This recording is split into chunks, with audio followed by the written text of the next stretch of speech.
As a young boy, I never thought, as a young boy, even today, I never thought I would be here.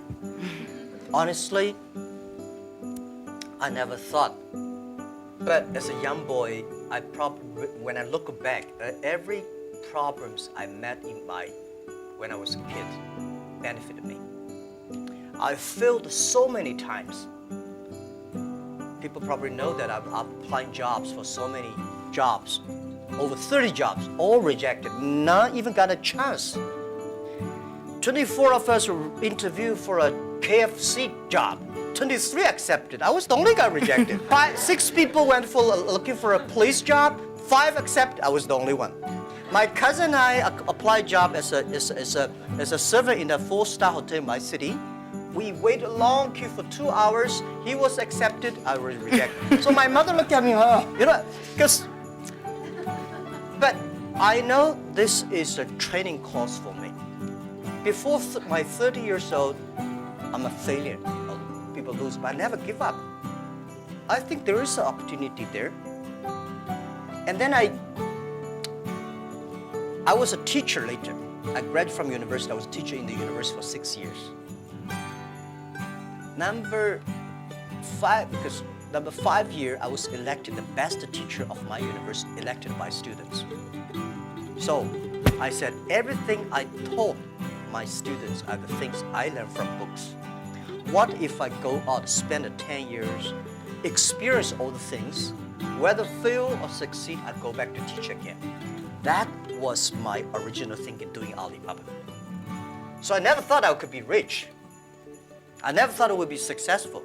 I never thought we could survive for 18 years. And then we made it. The only thing that today we should do is share the experience and know-how, especially share the mistakes, suffers with others. My thinking is that you guys remember, if you want to be successful, learn from the other people's mistakes. Don't learn from the successful stories. Successful stories they make, don't listen to them. There are a lot of reasons behind it. Just like I remember the first time Harvard Business School came to us, say, Jack, we want to write a case study for you. That's years 2001 or 2000. They came, they spent 1 week and they write a report and I read, I said, this is not me. And they said, this is you. I said, no, this is not us. He said, this is you. So they make up his sign and the case study go up and they start to teach in a lot of universities. The next 5 years, they invited me to go to the case study and they always find a competitor of my company. And after every case study, Alibaba will die, that company will succeed. All the students agree. And actually, every 5 years, all the competitors die, we still survive. So how can you study this kind of a successful story? Learn from the mistakes, the other people. No matter how smart you are, you will encounter these mistakes. You learn from mistakes not because you will be able to avoid mistakes.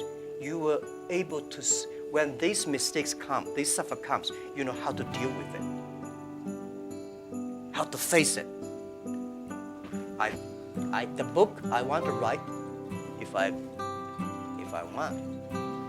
can, is Alibaba 1001 Mistake. This is the most treasurable things that in my life.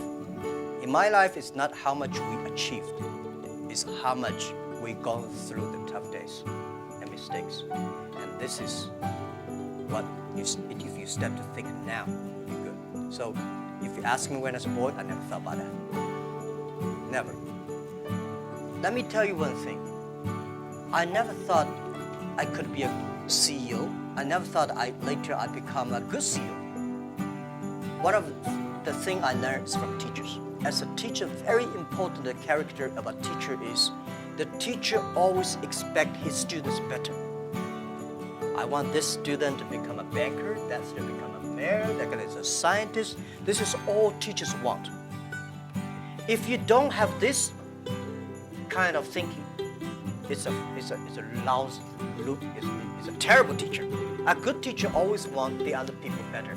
You don't want this teacher in jail, that teacher is bankrupt, that teacher is, So as a CEO, I train myself is I always want those people who join the company do better than they thought. And everything the company should do is making sure the good environment to training him to be more positive. And everything we do, this is a teacher. And teacher does not mean I know better than you are. Everything I know better than you are because I learn from others. So a teacher should learn all the time. A teacher should share all the time. A teacher should always expect the other people better than you are. And by the way, education, it's a big challenge now.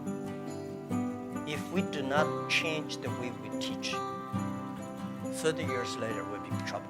Because the way we teach, the thing we teach our kids are the things the past 200 years is knowledge-based.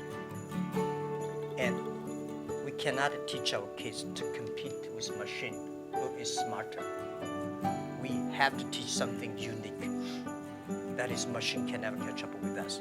In this way, 30 years later, our kids have the chance. People like me, I was born in a very poor family.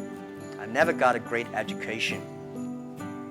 I failed all the examinations. For what reason, I don't know. But later, I realized I don't have money, I don't have technology, I don't have a lot of good backgrounds. We have a rich uncle or something, no. The only thing I competed with my people, the young people, is let's compete for 10 years later. This is what I believe 10 years later will be happening. So everything I do for that goal, I know 10 years later, this thing is going to happen. So prepare for that. Because I know if I compete with him for next month, no chance. So this is how my message is. It's a challenge, but it's an opportunity. And it's the opportunity for people like us.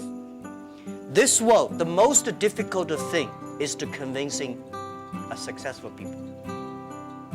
We tell him, this is a great opportunity. He said, no, forget it, right? I've been doing this for 30 years. But for people like us, we're looking for opportunities in order to survive. So we will do anything to be creative. So this is the message. 30 years, it's an opportunity for us.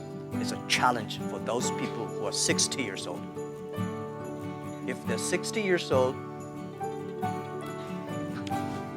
not discrimination.